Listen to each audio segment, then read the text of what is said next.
রাজা ওমর সিংহাসনে বসে আছেন। তার সামনে সভাসদরা দাঁড়িয়ে। একজন সভাসদ রাজার দিকে তাকিয়ে কথা বলছেন। মহামান্য, আপনার বেতন কত হবে তা নির্ধারণ করার সময় এসেছে। আপনার পদমর্যাদা অনুযায়ী আপনার বেতন রাজকীয় হওয়া উচিত। আমার বেতন একজন সাধারণ দিনমজুরের সমান হবে, এর বেশি এক পয়সাও নয়। কিন্তু মহারাজ, এই সামান্য বেতনে আপনার সংসার চলবে কিভাবে? যদি না চলে তবে আমি এই পদ ছেড়ে দেব, অথবা আপনারা সব দিনমজুরির বেতন বাড়াবেন। রাজার এই কথা শুনে সভাসদরা অবাক হয়ে যায়। তারা মাথা নিচু করে রাজার বিচার মেনে নেয়। রাজা উমর ছদ্মবেশে হেঁটে যাচ্ছেন।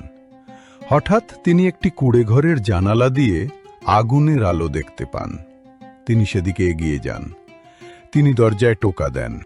মা, এত রাতে কি রান্না করছেন? না, আর কি করব বাবা, ঘরে চাল নেই।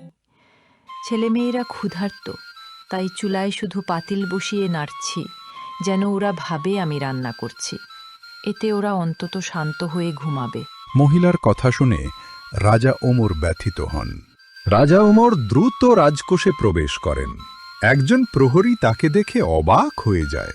রাজা নিজে একটি চালের বস্তা কাঁধে তুলে নেন। মহামান্য, আপনি কেন এই কষ্ট করছেন? আমাদের হুকুম দিন, আমরাই সব করে দিচ্ছি।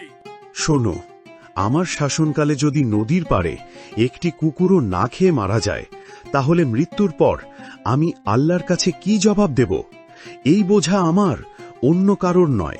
রাজা চালের বস্তা কাঁধে নিয়ে কুঁড়েঘরের দিকে হেঁটে যান। প্রহরী তার দিকে শ্রদ্ধায় তাকিয়ে থাকে।